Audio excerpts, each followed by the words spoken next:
ځان ته مې یو کور پیدا کو په یورپ کې کور پیدا کول چې دی ډېر زیات مشکل کار دی. دا ټایم په کچن کې ولاړ یم او ځان ته یې پرون چاول پخ کړلی و دې فریج کې ویلي چې لږ رانه زیات شوي وو.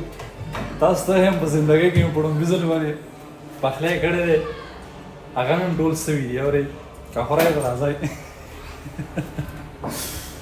خیر په یورپ کې پیسې ګټل اسان دي، ژوند هم اسان دی، خو ځان ته کور پیدا کول چې دا ډېر ګران کار دی. او کور په داسې ځای کې که نه چې په یو ځای کې د لاندې پارک دی او له پاسه پې زما کمره ده او په سار کې د ماشومان راشي او رامیان میوزیک شروع کړي. اورئ په چت لاوډ سپیکر باندې ټول ورځ پول پاک دی. اورئ نه پکې سار مړی ولګېدی شي او نه پکې ځان څه کتاب کتی شي، نه پکې سټډي. خپلې کمرې ته رالم اوس په دې ټایم کې ماشومان خو ته نشم ښوولی ځکه چې دلته ماشومان چې دي که نه ماشومانو د پول ازادي ده او ماشومانو باندې هېڅ قسم ریسټرکشن نشته. لاندې لګیا دي، اورئ ډانس کوي، ادرزې خېږي. ماشومان نه دي پرېږدي چې نګۍ دي او ماشومانو کې ساتي. دلته 18 کالو نه مخکې نو چې واړه دي هغه ماشومانو کې ساتي. نو دا حل دی. ورې که ښه ده کیمره بیک ته اړوم دا بار ویو مو درته مخې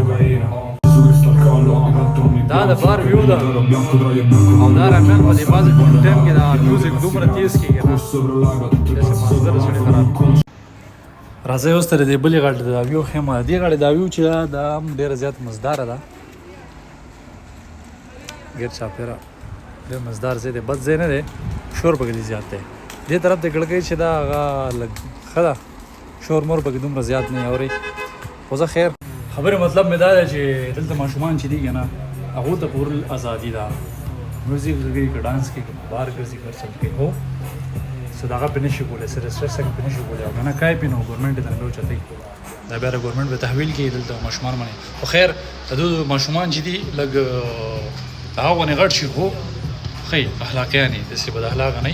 او ماشوم چې دی په ماشوم باندې دلته دباو نشته، وول نشته، په ماشوم به یری نه، که دې ویراو نو ماماګان در پسې راځي اوچتوي.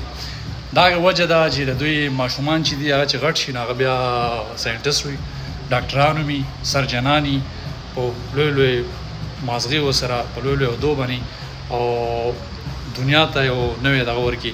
نو د خبرې مطلب مې مین دا دی چې یاره ضروري نه ده چې زموږ ماشومان دي خامخا میوزیک دي اوري او ډانس یې کوي ټوله ورځ یې ګډېږي، خو نه ماشومان یروئ مو، ماشومانو باندې داسې دباونه مه کوئ. زموږ خصوصا پښتانه چې دي که نه موږ د ماشومانو سره ډېر زیات بدتمیزي کوو. ماشومانو چې کوم ریسپیکټ دی که نه هغه په ړوکوالي کې موږ داسې ومر وړو، د هغو هغه سیلف کانفیډنس چې دی که نه د هغې موږ قتل عام وکړو. نو هغه چې بیا غټېږي نو بیا چې د دفترونو ته آفیسونو ته چې ته ځي نو بیا سټ ګرئ اورې تندي کې دا چل کوي، نه د چا سره خبرې کولی شي، نه د چا سامنا کولی شي، نه پکې هغه کانفیډنس وي، نه هغه سټډي په هغه طریقې سره کولی شي، او نه په مستقبل کې موږ چې کوم دغه غواړو چې کوم پوسټ یا کوم عهده یا داسې یو دغه موږ د هغو نه غواړو نو هغه بیا هغه حاصل نه کړي. او د هغې موږ بیا هغه ماشومان چې دي هغه ذمهدار ټهراوو چې یاره دا د دوی ناقبلیت دی. دا ناقبلیت نه دی، مین مسله چې دا ماشومان باندې بې ځایه دباونه کول، هغو بې ځایه یرول، بې ځایه وهل، د هغوی د خپلو دوستانو په مخ کې د هغوی بېعزتي کول او دا چې دی دا ښه کار نه دی. ماشومانو باندې دباونه مه کوئ، هغه مه یروئ، هغه مه ووایئ.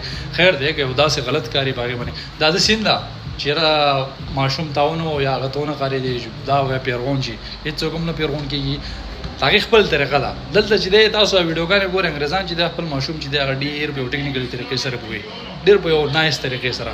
نو خیر ماشومانو خیال ساتئ، انشاءالله امید ده چې ښه به ملاویږو په یو بله ویډیو کې. د رامیانو بیا میوزیک کولاو ګورئ خلاص ته نه یم، دا کمره به بدلوم اورې او اباد اوسېږئ لکه د مار.